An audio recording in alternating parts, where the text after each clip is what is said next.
नमस्कार दोस्तों, मैं हूं आपके साथ हर्ष भारद्वाज। अखिलेश यादव ने समाजवादी पार्टी और कांग्रेस को उत्तर प्रदेश में जो विजय दिलाई वो किसी तुक्के से नहीं मिली है। अखिलेश ने जिस तरीके से मुद्दे चुने, प्रत्याशियों का चयन किया, गठबंधन से सीट शेयरिंग की, वो सब उनकी परिपक्वता का प्रमाण है। जाहिर है कि अखिलेश अब कई लोगों के लिए चुनौती खड़ी करने वाले हैं और इसलिए अब वो दिल्ली की राह पकड़ने को तैयार हैं और अपने नेशनल ड्रीम को पूरा करना चाहते हैं, क्योंकि सपा मुखिया अखिलेश यादव ने साफ कर दिया है कि फिलहाल वे केंद्र की राजनीति पर पूरा फोकस करेंगे। लोकसभा चुनाव में शानदार सफलता के बाद अखिलेश यादव का अगला लक्ष्य 2027 का यूपी विधानसभा चुनाव है। बावजूद इसके उन्होंने दिल्ली को प्राथमिकता दी है। इसके पीछे अखिलेश की दोहरी रणनीति मानी जा रही है। सपा का मानना है कि इससे दूसरे राज्यों में विस्तार की संभावना तो आगे बढ़ेगी ही, दिल्ली से यूपी को घेरना भी आसान होगा। अखिलेश यादव 2022 में मैनपुरी की करहल विधानसभा से विधायक बने थे। इसके बाद उन्होंने विधानसभा में नेता प्रतिपक्ष की भी जिम्मेदारी संभाली, लेकिन इस लोकसभा चुनाव में वे कन्नौज से सांसद चुन लिए गए, इसलिए उनको एक सीट छोड़नी होगी। दरअसल हाल ही में हुई सांसदों की बैठक में भी इस बात के संकेत मिले थे कि अखिलेश ही सपा के संसदीय दल के नेता चुने जाएंगे। सपा को इस बार लोकसभा में 37 सीटें मिली हैं, जो प्रदेश में सबसे ज्यादा हैं। अब अखिलेश ने खुद ही दिल्ली जाने का इशारा कर दिया है।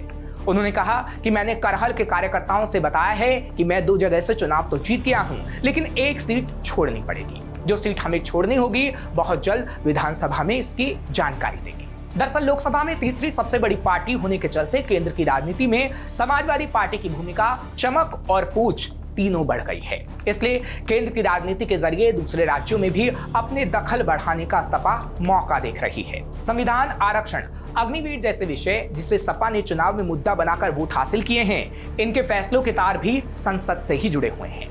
यूपी के दूसरे मुद्दों को भी ठीक संख्या बल होने के चलते अखिलेश लोकसभा में मजबूती से उठाकर दिल्ली से लखनऊ तक दबाव बढ़ा सकते हैं।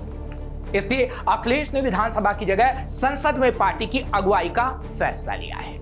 माना जा रहा है कि अखिलेश करहल से इस्तीफा देते हैं तो वहां उपचुनाव में अपने भतीजे तेज प्रताप यादव को उम्मीदवार बना सकते हैं। बिहार के पूर्व सीएम लालू प्रसाद यादव के दामाद तेज प्रताप 2014 में हुए उपचुनाव में मैनपुरी से सांसद बने थे।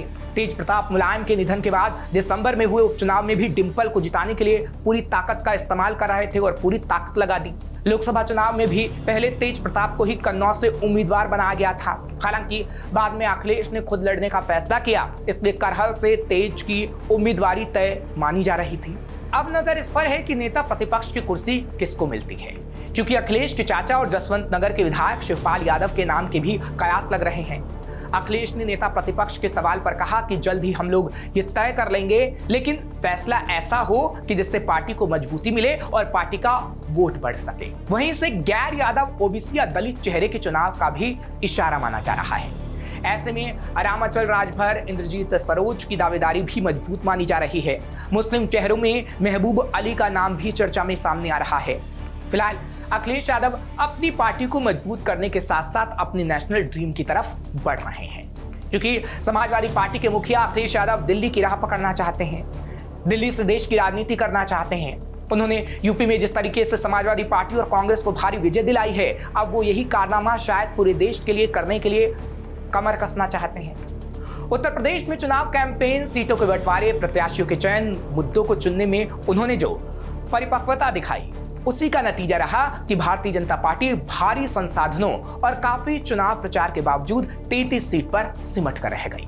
जाहिर है कि अखिलेश यादव से विपक्ष की उम्मीदें भी बढ़ रही हैं। ये भी तय है कि इंडिया गठबंधन का एक गुट जो कांग्रेस और राहुल गांधी के पक्ष में नहीं रहता है, वो भी चाहेगा कि अखिलेश यादव मुख्य भूमिका में आ जाएं। इस तरह यह तय है कि अखिलेश इस वक्त सबसे बड़ी भूमिका में है। जहां तक विपक्षी नेता के तौर पर बात रखने की बात है, निसंदेह अखिलेश यादव इस बार अलग अंदाज में होंगे। इसके पीछे सबसे बड़ा कारण यह है कि वे खुद 5 साल मुख्यमंत्री रहे हैं और करीब 7 सालों से यूपी में विपक्ष के नेता रहे हैं। एक बात और कि वो समाजवादी पार्टी के सर्वे सर्वा और हिंदी पट्टी में 37 सांसदों के साथ सबसे ताकतवर दल के रूप में उभरे हैं। उत्तर भारत में यूपी, बिहार, राजस्थान और मध्य प्रदेश जैसे हिंदी भाषी राज्यों को जितनी बेहतर आवाज अखिलेश यादव देंगे, उतना शायद ही कोई विपक्ष का नेता दे पाएगा। फिलहाल ऐसा हो पाएगा या नहीं, ये आगे आने वाला समय ही बताएगा। ऐसी और खबरों के लिए आप देखते रहिए श्रेष्ठ भारत। श्रेष्ठ भारत पर खबरों से जुड़े रहने के लिए चैनल को सब्सक्राइब और लाइक करें, बेल आइकन दबाएं और देखते रहें श्रेष्ठ भारत।